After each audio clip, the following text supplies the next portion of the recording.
बिस्मिल्लाहिर्रहमानिर्रहीम। Welcome to my YouTube channel. आज हम एंडोक्राइन सिस्टम को डिस्कस करने जा रहे हैं। इससे पहले के तमाम जितने भी लेक्चर्स हैं वो मेरे यूट्यूब चैनल पे अवेलेबल हैं। एक दफ़ा फिर कह रहा हूँ कि बोर्ड डजंट मैटर, मैंने पहले वाली वीडियोस में भी बोला था, ये सब के लिए कॉमन है, सब के लिए जनरल कंसेप्ट है। ओके, तो आप लोग उन वीडियोस पे जाके विजिट कर सकते हैं और कमेंट सेक्शन में कमेंट लाजमी करना है। Your feedback highly matters. Okay, तो चलें आज हम अपने इस टॉपिक को डिस्कस करते हैं। उससे रिलेटेड अगर कोई एसएलओ बेस्ड क्वेश्चन है या कुछ है तो वो भी आप कमेंट सेक्शन में कमेंट कर सकते हैं। तो चलें हम अपने टॉपिक को डिस्कस करते हैं। आपको पता है हमारे बॉडी में ना दो तरह का मतलब सिस्टम होता है सेक्रीशन या केमिकल के हवाले से। एक होता है एंडोक्राइन सिस्टम और दूसरा होता है एक्सोक्राइन सिस्टम। अब एंडोक्राइन सिस्टम हम इस लेक्चर में डिस्कस करने जा रहे हैं। अगर आप लोगों को एक्सोक्राइन से रिलेटेड अगर वीडियो चाहिए तो आपका भाई वो भी अपलोड कर देगा। ओके, देखो मैं वर्बली थोड़ा सा बता देता हूँ कि जो एक्सोक्राइन ग्लैंड्स हैं वो ऐसे ग्लैंड्स हैं जिनके पास स्पेशल डक्ट सिस्टम मौजूद होता है फॉर देयर सेक्रेशन। अब पेंक्रियाज है, पेंक्रियाज एक्सोक्राइन ग्लैंड के तौर पर उस वक्त वर्क करता है क्योंकि उसके पास एक पेंक्रियाटिक डक्ट मौजूद होता है। अब उस डक्ट के जरिए वो पेंक्रियाटिक जूस को रिलीज करता है। ओके, तो इस तरह के मतलब ग्लैंड्स को हम किसका नाम देते हैं? Exocrine gland. और अब फर्दर हम आगे वाले लेक्चर्स में पढ़ेंगे कि पेंक्रियाज एक्सोक्राइन भी है, एंडोक्राइन भी है। एंडोक्राइन क्यों है? क्योंकि वो हार्मोन प्रोड्यूस करता है, इंसुलिन। तो इसको हम आने वाले वीडियो में भी डिस्कस करेंगे।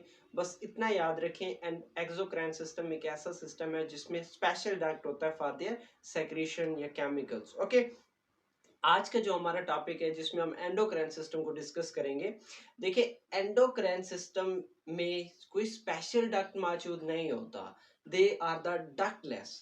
अब वो क्या करते हैं? अपने सेक्रेशन को, अपने केमिकल्स को ब्लड के जरिए क्या करते हैं? ट्रांसफर करते हैं। They transport their chemicals by blood, कि ये ब्लड के जरिए अपने केमिकल्स को क्या करते हैं? ट्रांसपोर्ट करते हैं।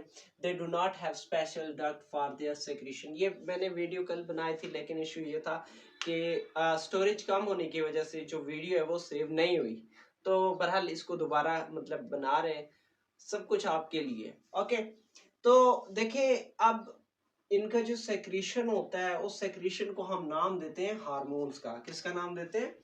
एंडोक्राइन सिस्टम जो हार्मोन रिलीज करता है, मतलब केमिकल रिलीज करता है, उनको हम नाम देते हैं हार्मोन्स का। अब हार्मोन्स क्या होती हैं? केमिकल मैसेंजर होती हैं जो कि ये endocrine glands, different endocrine glands हैं, वो प्रोड्यूस करते हैं। ओके, सारे ग्लैंड्स को वन बाय वन आने वाली वीडियोस में मैं डिस्कस कर दूंगा। ओके, अब इनका एक ही काम है कि ये टारगेट सेल को जाके इफेक्ट करती हैं। क्या करती हैं? Effect the target cell. Okay, कि ये टारगेट सेल को जाके क्या करती हैं? इफेक्ट करती हैं। अब यही जो केमिकल्स हैं, मैंने बोला कि एंडोक्राइन सिस्टम मतलब रिलीज करता है। अब डिफरेंट एंडोक्राइन ग्लैंड्स हैं जिनको हम वन बाय वन डिस्कस करने जाएंगे, अभी करेंगे भी सही। तो उसमें फर्स्ट है एंडो पेट्यूटरी ग्लैंड। फर्स्ट क्या है? Pituitary gland. देखो, अब ये जो पेट्यूटरी ग्लैंड होता है, ये पेट्यूटरी ग्लैंड इसको हम मास्टर ग्लैंड भी कहते हैं। क्यों? क्योंकि it control all other glands. ये डिफरेंट हार्मोन रिलीज करता है। वो डिफरेंट हार्मोन जो डिफरेंट बाकी ग्लैंड्स हैं उनको जाके क्या करते हैं? इफेक्ट करते हैं। लेकिन इसकी साइज कितनी है? पी शेप्ड होती है, मटर जितनी होती है। हाइपोथैलेमस के साथ ही मतलब जुड़ा होता है थोड़ा नीचे की तरफ। और इसके फिर फर्दर दो पार्ट्स हैं, मतलब दो पार्ट्स भी कह सकते हैं आप, दो लोब्स भी कह सकते हैं। एक है इसका पोस्टीरियर और फर्स्ट पोर्शन क्या है इसका? Anterior pituitary lobe and posterior pituitary lobe. अब ये दोनों डिफरेंट किस्म के केमिकल रिलीज करते हैं। अब उनमें एक है मतलब जो एंटीरियर पिट्यूटरी ग्लैंड है या इंटीरियर पिट्यूटरी लोब है, वो डिफरेंट हार्मोन रिलीज करता है जिनको हम वन बाय वन क्या करेंगे? डिस्कस करेंगे। अब जो फर्स्ट हार्मोन है वो है सोमैटोट्रोफिन हार्मोन। सोमैटोट्रोफिन हार्मोन को हम एसटीएच भी कहते हैं या ग्रोथ हार्मोन भी कहते हैं। इसको हम किसका नाम देते हैं? ग्रोथ हार्मोन का भी नाम देते हैं, लेकिन उसके अलावा हम एसटीएच, यहाँ इन दोनों को मिक्स नहीं करना। ये बात याद रखना है कि ये एसटीएच है, वो टीएसएच है। एसटीएच का क्या मतलब है? यही सोमैटोट्रोफिन और एन में हार्मोन। ओके, अब इसका क्या काम है कि it promotes the growth of body, ये बॉडी की ग्रोथ को प्रमोट करता है। अब इससे रिलेटेड डिफरेंट कंडीशंस है, बाज़ औक़ात यही हार्मोन ज्यादा अमाउंट में खारिज हो जाता है, बाज़ औक़ात यही हार्मोन कम मिकदार में खारिज हो जाता है। अब इससे रिलेटेड डिफरेंट कंडीशंस हैं। अब फर्स्ट कंडीशन है डॉर्फिज्म। अब डॉर्फिज्म में क्या होता है कि एसटीएच की प्रोडक्शन रुक जाती है ड्यूरिंग ग्रोथ, जो एसटीएच की प्रोडक्शन है वो रुक जाती है, जिसकी बेस पे बंदे की जो हाइट है या प्रॉपरली उसकी डेवलपमेंट नहीं हो पाती। इस चीज को हम किसका नाम देते हैं? डॉर्फिज्म का नाम देते हैं। अब नेक्स्ट है जाइगेंटिज्म। जाइगेंटिज्म में क्या होता है कि जो during growth hormone excessively produce हो जाता है। अब उससे क्या होता है कि बंदे की हाइट बड़ी हो जाती है, ठीक है, वो वेरी टॉल है या फिर वो ओवरवेट हो जाता है, किस वजह से कि उस हार्मोन की कंसंट्रेशन ज्यादा होती है ड्यूरिंग ग्रोथ। अब नेक्स्ट है एक्रोमेगले।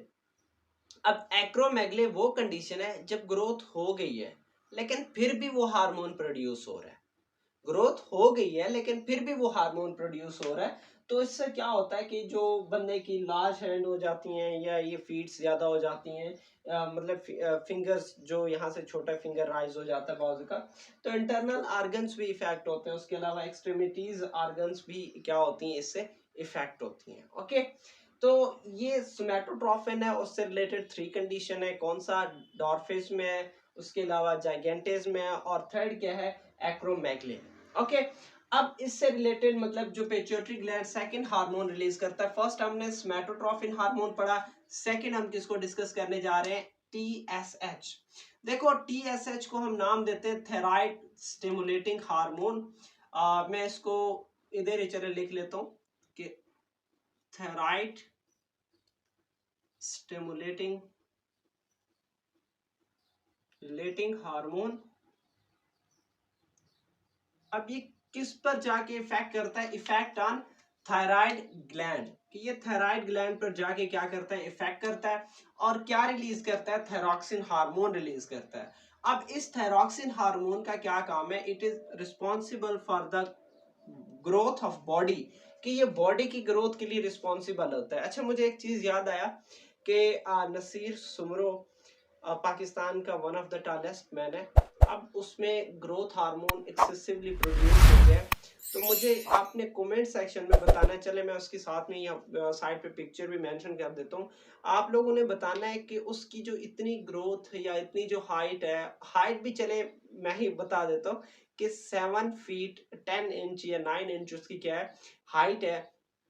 उसकी ये ओवर ग्रोथ क्यों हुई है, क्या इसके पीछे रीजन है, मतलब ये कि इतनी हाइट टाल क्यों हुई है, ये आप लोगों ने कमेंट सेक्शन में बताना है कि इनमें से कौन सी कंडीशन है जो वहां फॉलो होता है। ओके, अब थायरॉक्सिन का वाला कंसेप्ट क्लियर है कि इसमें क्या है कि जो थायरॉक्सिन है ये बॉडी की ग्रोथ के लिए क्या होती है? नेसेसरी होती है। और इंशाल्लाह नेक्स्ट आने वाले वीडियोस में हम पढ़ेंगे कि थायराइड ग्लैंड्स किस तरीके से मतलब वर्क करते हैं, कैसे थायरॉक्सिन प्रोड्यूस करती हैं, ये आने वाले लेक्चर में डिस्कस करेंगे। अब इसी से रिलेटेड बहुत सारे दूसरे हार्मोन्स हैं, जैसे कि फॉलिकल स्टिमुलेटिंग हार्मोन या ल्यूटिनाइजिंग हार्मोन। अब इनका इफेक्ट होता है किस पे? ग्रोथ पे इफेक्ट होता है इसका। मतलब ये कि सॉरी, रिप्रोडक्शन पे इफेक्ट होता है, कि ये क्या होता है कि जो रिप्रोडक्टिव सेल्स हैं वो कैसे ग्रो करते हैं, या जो एग की डेवलपमेंट कैसे होती है। तो ये सारा का सारा कौन कंट्रोल कर रहा होता है? ये भी आपका पिट्यूटरी ग्लैंड कंट्रोल कर रहा होता है। इसी तरीके से एक और हार्मोन है एड्रीनोकार्टिकोट्रोपिक हार्मोन। एड्रीनोकार्टिकोट्रोपिक हार्मोन। अब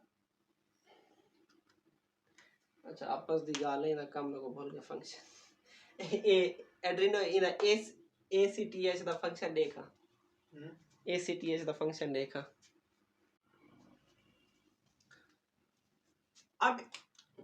अब इस एसीटीएच यानी एड्रीनोकार्टिकोट्रोपिक हार्मोन का फंक्शन ये होता है कि ये आपके एड्रीनल ग्लैंड को जाके इफेक्ट करता है।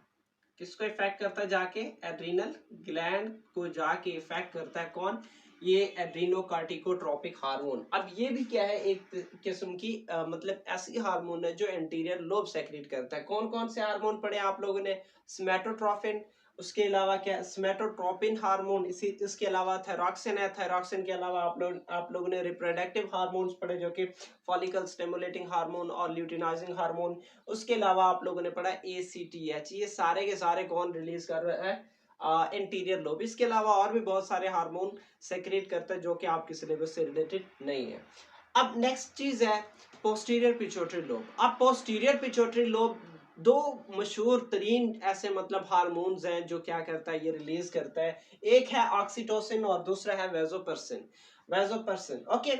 अब ऑक्सीटोसिन क्या है, इसका ये काम है कि ये जो यूट्रस है उसकी वॉल्स को कंट्रैक्ट करता है ड्यूरिंग बेबी बर्थ, ठीक है। कि बेबी बर्थ के दौरान ये यूट्रस की वॉल्स को कंट्रैक्ट करता है ताकि जो बेबी है वो जल्दी डिस्चार्ज हो जाए, ओके।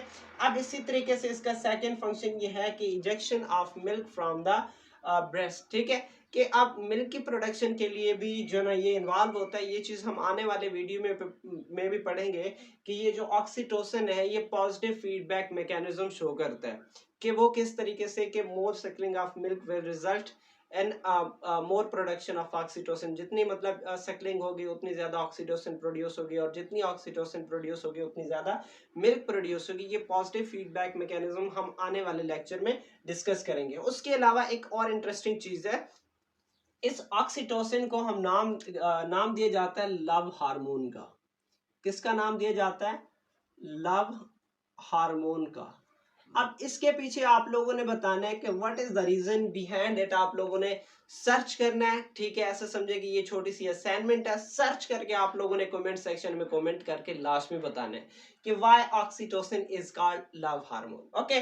अब नेक्स्ट जो हार्मोन ये पोस्टीरियर पिट्यूटरी ग्लैंड रिलीज करता है वो है वासोपर्सिन।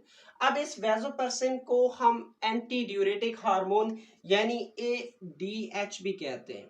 क्या कहते हैं? ADH भी कहते हैं किसको? इस वेसोपर्सिन को। अब इसका मेन फंक्शन पता है क्या है? ये reabsorption of water in the nephron. Nephron के अंदर वाटर की रीअब्जॉर्प्शन के लिए इन्वॉल्व होता है कि जो ग्लोमेरुलस है या फिर जो आप बात कर लें कि रीअब्जॉर्प्शन मैकेनिज्म, उस दौरान ज्यादा से ज्यादा वाटर को रीअब्जॉर्ब किया जाता है और ये कौन करता है? वेसोपर्सिन करवाता है, ओके। अगर इसकी क्वांटिटी नहीं है, मतलब कम है आपके ब्लड में, इस हार्मोन की कंसंट्रेशन अवेलेबल नहीं है, तो उससे क्या होगा? जो यूरिन है वो डेल्यूट प्रोड्यूस होगा, मतलब उस यूरिन में वाटर की कंसंट्रेशन क्या होगी? हाई होगी। और इस चीज को हम नाम देते हैं डायबिटीज इंसिपिडियस, के हाई वाटर क्वांटिटी होता है किसमें? यूरिन में। और इस चीज को हम नाम देते हैं डायबिटीज इंसिपिडस, ठीक है।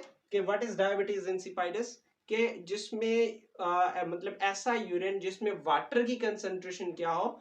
हाई हो, ओके। तो ये था हमारा आज का टॉपिक। इससे रिलेटेड कोई भी क्वेश्चन है तो कमेंट करें, इंशाल्लाह आपका भाई उसका जवाब जरूर देगा, ओके। तो इंशाल्लाह मिलते हैं नेक्स्ट वीडियो में, तब तक इजाजत चाहता हूँ, ओके। अल्लाह हाफिज।